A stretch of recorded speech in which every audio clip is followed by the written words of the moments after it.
El iluminador, porque hoy es 27 de octubre y la figura de Néstor Kirchner se lleva gran parte de nuestros recuerdos, de nuestras evocaciones.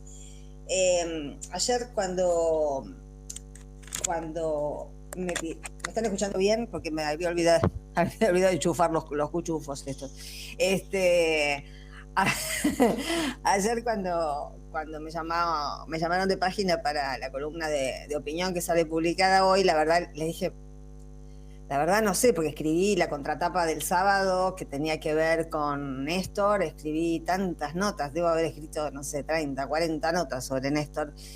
Entonces decidí volver a la primera, a la que escribí el día después de su muerte, que se llamó El Iluminador, porque la verdad que la idea esa primera, que me vino a la cabeza hace 11 años, me siguió acompañando durante estos años, la fui como decodificando de otras maneras, y me refiero a Néstor como el iluminador, porque iluminó la escena, ¿no? La escena del poder, sobre todo para los que por una cuestión de unos añitos nomás, de 2, 3 años, no participamos de la militancia de los 70, o para gente que sí tenía esa edad, pero que no se había arrimado en su momento a la militancia política, y ni qué hablar para las generaciones más jóvenes, las que abrazaron la militancia. En realidad, Néstor sembró, ¿no? La militancia después la cosechó Cristina, después del 2008. Durante el gobierno de Néstor, fue acompañado por el pueblo. Fue un presidente, creo que fue el presidente democrático que abandonó el gobierno con mejor imagen desde el reinicio de la democracia, pero no tenía una estructura que lo acompañara, no tenía fuerza propia durante su gobierno. Y sin embargo, por eso los procesos históricos son muy complejos, ¿no? Porque a veces las cosas que se siembran florecen, las mil flores, no instantáneamente, sino que se va construyendo un camino para que en determinado momento histórico haya una sincronía, y eso que se espera que florezca, florece.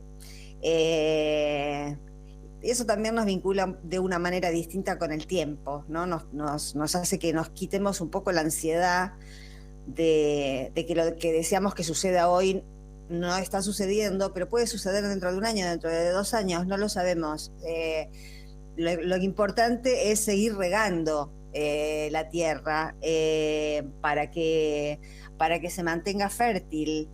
¿Y por qué digo el iluminador? Porque lo que habíamos presenciado desde el regreso de la democracia, todos los que éramos en un momento jóvenes, después fuimos adultos y después, bueno, lo que somos hoy, había sido la concepción de la política, me refiero. Habíamos visto bipartidismo, habíamos visto en realidad al principio un gobierno como fue el de Alfonsín, que comenzó con buenas intenciones, pero que, bueno, aquel Felices Pascuas, el contexto de levantamientos carapintadas, la idiosincrasia de Alfonsín hizo, yo siempre recuerdo, por ejemplo, para dar un ejemplo de esa idiosincrasia, ¿no? Cuando por seguir políticas absolutamente correctas y distributivas fue silbado y abucheado Alfonsín en la sociedad rural, yo siempre recuerdo que él dijo en su arenga, enojadísimo: no son productores rurales estos que silban, bla, bla, bla. Eran productores rurales, digamos. Era esa manera retórica radical de no llamar a las cosas por su nombre. Néstor nos mostró todo lo contrario. De todas maneras, entre Alfonsín y Néstor pasaron cosas. Cuando vino el peronismo, en la figura de Menem, lo que presenciamos fue horrible, la verdad. Había que, si uno no era peronista de cuna, e incluso si lo era, lo que presenciamos todos en la década del 90 fue la completa entrega del país al mejor estilo neoliberal, que es perforar a los partidos populares, para quitárselos de encima, para deshacerlos, para quitarle al pueblo herramientas para dar su propia pelea.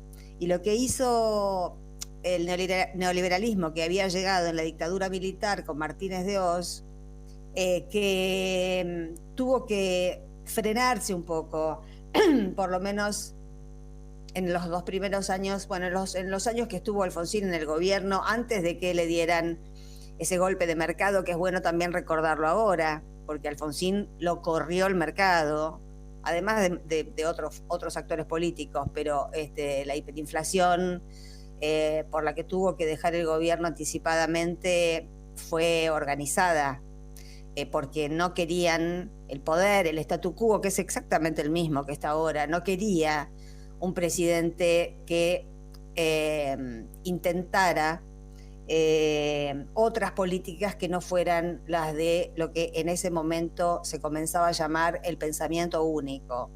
Y el pensamiento único es lo que seguimos viendo a partir de Menem, después lo vimos con De la Rúa, pensando que si se iba el peronismo pero volvía el radicalismo, por ahí algo iba a cambiar. Pero como el ministro de Economía de Menem y de la Rúa fue Cavallo, el mismo al que ahora algunos canallas están entrevistando en la televisión como si tuviera alguna respuesta para dar, digamos, ahí está en canalla Cavallo, como el que lo llama Cavallo para preguntarle qué opina sobre la economía. Digamos, estamos viendo un sketch de 2 canallas, digamos, un sketch a 2 voces, nunca bien puesta el título.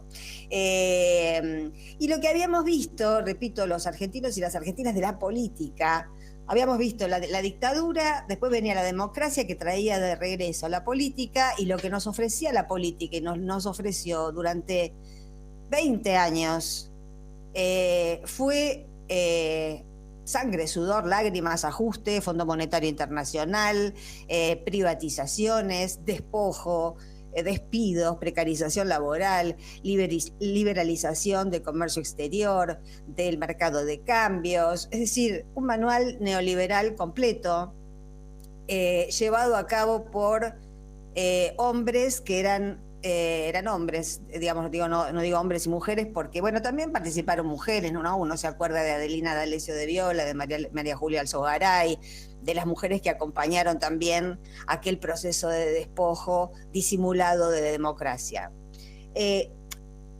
Tantos años pasaron y habíamos, digamos, para el menú político argentino, nos habíamos quedado sin peronismo y nos habíamos quedado sin radicalismo, porque nos habían demostrado desde el poder, desde la Casa Rosada, que estaban dispuestos a continuar con el consenso de Washington, a continuar con el manual del endeudamiento, y a esta altura ya sabemos, no sé si está enterado el nuevo embajador norteamericano, pero ya sabemos que la deuda equivale a vasallaje. La deuda equivale a que venga un tipo como este y nos diga: no nos gusta la política que tienen con Nicaragua, con Venezuela y con Cuba, queremos que la cambien. Es decir, que nos traten como patio trasero. Yo ayer estaba pensando, y en una reflexión así, a micrófono abierto, sin demasiada prolijidad, pero de repente me vino como una analogía de una similitud entre lo que llamamos conquista del desierto y lo que llamamos patio trasero, ¿no? Conquista del desierto por parte de las élites del siglo XIX y del siglo XX, matando indios y suponiendo que el desierto estaba desierto.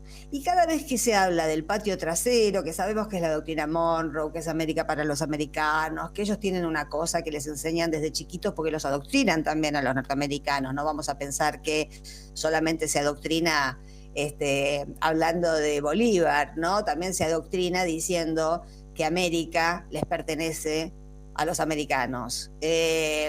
Solamente les pertenece la parte de Norteamérica que constituye los Estados Unidos. Fuera de esas fronteras no les pertenece nada. Y bueno, y en ese correr del tiempo fuimos desencantándonos de la política, porque la política lo que nos decía en cualquiera de sus formas tradicionales argentinas era que la política no servía para nada. La política servía para que alguien llegara a la Casa Rosada y pactara con los poderes fácticos lo que era necesario pactar. Una herramienta sin ningún tipo de atractivo sobre todo para los sectores más jóvenes, que ni siquiera pensaban en militar, porque, bueno, de hecho la JP había dejado de existir, existían muchas JP silvestres que seguían las premisas del peronismo revolucionario, pero que eran, si se juntaban de a 6, se juntaban de a 15, se juntaban de a 20 en diferentes provincias, eso nunca se extinguió, pero no pudo constituirse en una fuerza política hasta que llegó Néstor, y la verdad que el fenómeno histórico tardó su tiempo, ¿no? Yo he hablado con militantes que ahora que eran militantes desde adolescentes del peronismo, de diferentes agrupaciones peronistas, y que lo miraban con desconfianza porque había llegado de la mano de Duhalde, y la desconfianza era tan fuerte, el pueblo estaba tan quebrado, había tanta desesperación, tanto desempleo, tanta precarización, que pasaron un par de años, 2, 3 años, y esos militantes seguían esperando la estocada, ¿no? Seguían esperando la traición de Néstor. No podían creer que restituyera la ex ESMA, por ejemplo, en 2004, un año después de haber llegado al gobierno, y ni siquiera eso, que simbólicamente fue tan fuerte, bueno, el dar de baja los indultos, ¿no? Las políticas de derechos humanos no las esperábamos, y sin embargo, a pesar de eso, pasaron 2 o 3 años y seguía la desconfianza, hasta que en determinado momento bajó la ficha. Y Néstor, ¿por qué le digo iluminador? Porque iluminó esa escena de la Casa Rosada, la dejó ver, ya no era opaca como había sido siempre, y había sido siempre opaca para los acuerdos turbios, ¿no? Para los acuerdos a espaldas del pueblo.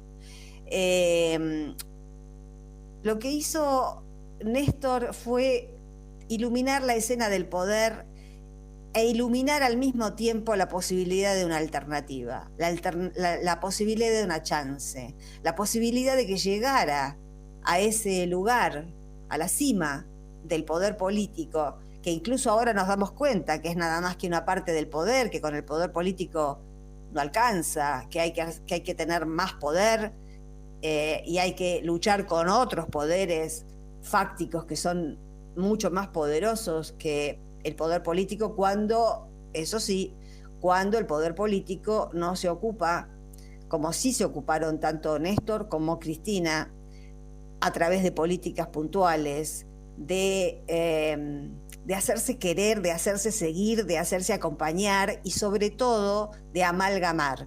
Para mí, una de las cosas que le debemos a Néstor, porque fue el pionero, Cristina encontró ese camino, de alguna manera el camino de la amalgama, más o menos ya, la mesa estaba más o menos servida, a pesar de que a ella le tocaron las peleas más duras. Néstor no dio ninguna de las grandes peleas, dio la del desendeudamiento, pero no con los poderes fácticos de acá. No con Clarín, por ejemplo. La pelea con Clarín empezó con Cristina, no empezó con Néstor. Néstor concedió porque, bueno, en ese pragmatismo, por eso yo digo en la nota que Néstor fue un tipo pragmático, pero pragmático de un modo en que no se comportó ninguno de los otros que nos decían que eran pragmáticos, porque los neoliberales también nos decían que eran pragmáticos, que había que abandonar el idealismo y que había que abordar el posibilismo.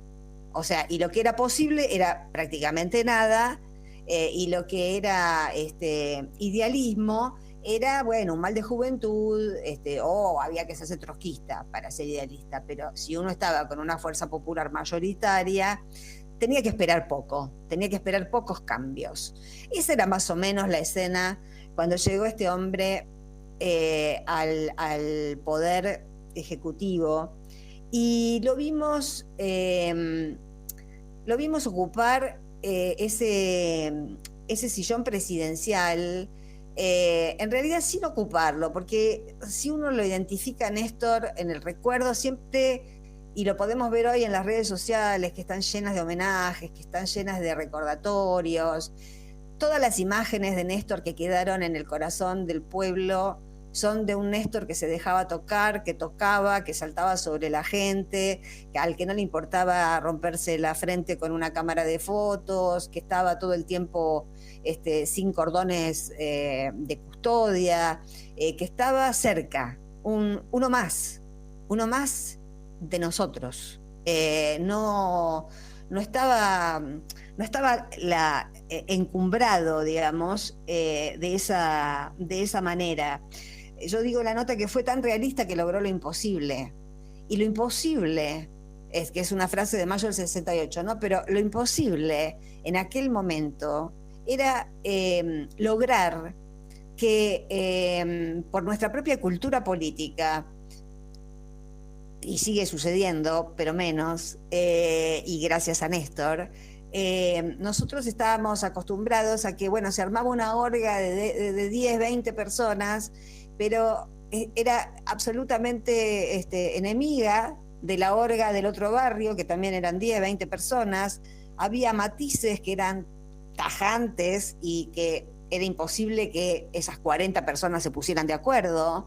Y ni que hablar de que gente proveniente del peronismo, pero con un ideario nacional y popular, se pudiera juntar para trabajar políticamente con gente que venía de otras procedencias políticas, y que tenía ganas de participar, que tenía ganas de intervenir. Eso antes de Néstor era inimaginable.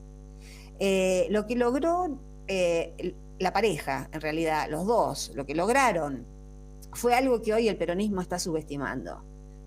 Hace poco lo comentamos, pero eso fue lo que le dio al kirchnerismo, y le digo kirchnerismo porque hablo del peronismo de Néstor y Cristina, no porque esté haciendo una diferencia, aunque hay mucha gente kirchnerista que no es peronista.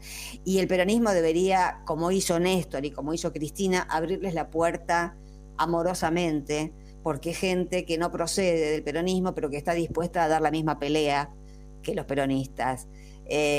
Así surgió Nuevo Encuentro, así surgió la adhesión del Partido Comunista a Congreso Extraordinario, así surgieron muchos autoconvocados, muchos independientes que no están afiliados al PJ, pero que han militado y han peleado y han puesto el cuerpo en las calles, en las marchas, en las luchas, como el mejor peronista, con lo cual ellos entrevieron esa idea, así como se decía antes de las últimas elecciones, sin Cristina no se puede, pero con Cristina sola no alcanza.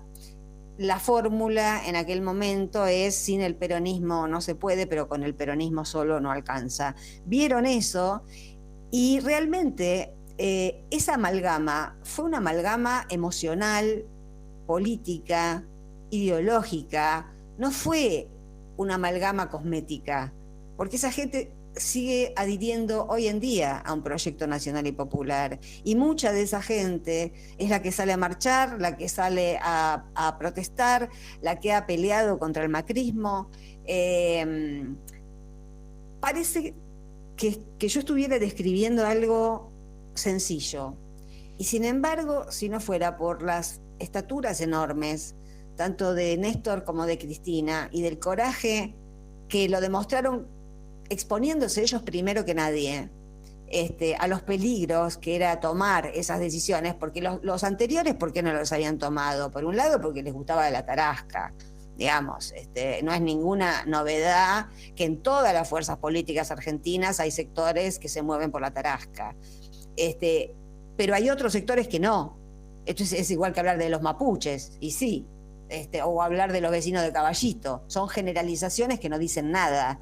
Uno tiene que especificar de qué está hablando cuando está hablando de un colectivo, ¿no? Pero la verdad, nosotros no teníamos conciencia ni habíamos conformado una gran mayoría popular hasta que nos llegó Néstor y nos mostró que era posible no dejar las convicciones en la puerta de la Casa Rosada.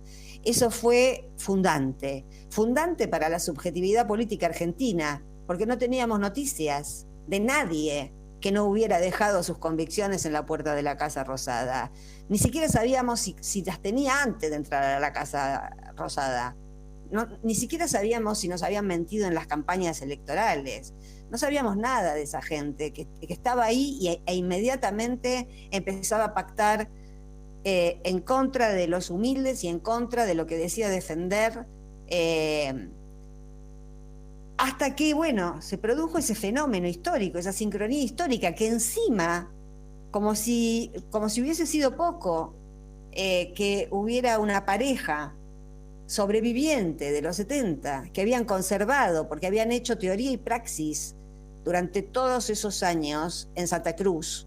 No es que habían colgado la militancia y esperado el momento de llegar a la presidencia.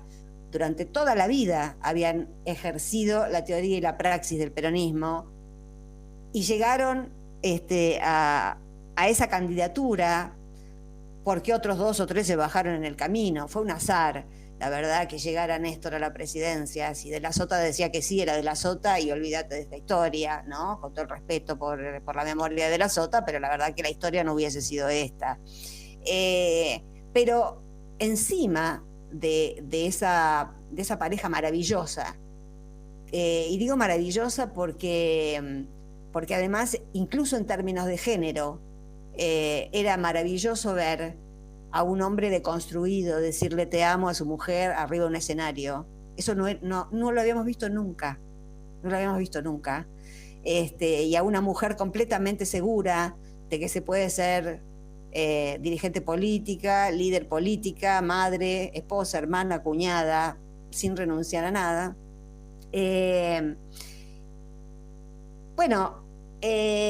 Abrieron un camino. Néstor abrió un camino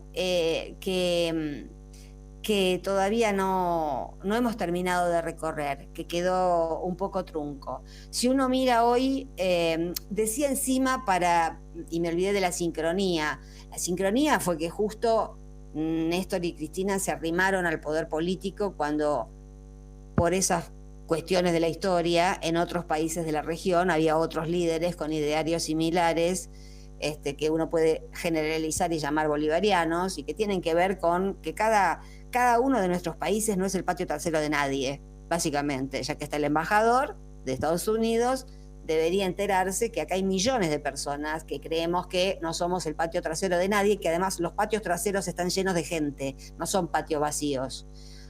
O sea que no nos pueden comprar a los que estamos adentro del patio trasero, no estamos en venta. Hoy, y con esto termino, vemos un montón de países en el mundo donde hay muchos, 99% de población que no puede dejar de ser sojuzgada y aplastada por muchos 1% de la población, porque el 1% es el que tiene todo y el 99% es el que no tiene nada. Uno se pregunta qué es lo que falta. Bueno, faltan líderes que transmitan esa confianza, ese coraje, esa seguridad de darlo todo, y cuando uno dice todo, es todo, como en el caso de él, que no tenía que ir al Luna Park cuando fue, que no tenía para cuidar su salud, que seguir haciendo política, pero como dijo su hijo en aquel momento, su vida era su vida y su vida era la política. Nadie le podía decir a Néstor que dejara la política porque era matarlo antes de tiempo. Así que para mí sigue siendo el gran iluminador de esa escena, y la memoria de Néstor es la que me recuerda cada vez que dudo o que me bajan los ánimos, y estoy segura de que le pasa a mucha gente que la política, cuando está en manos de alguien leal y que no deja sus convicciones en la puerta del poder, es la la herramienta, la única herramienta de la que disponen los pueblos para no dejarse convertir en el patio trasero de nadie.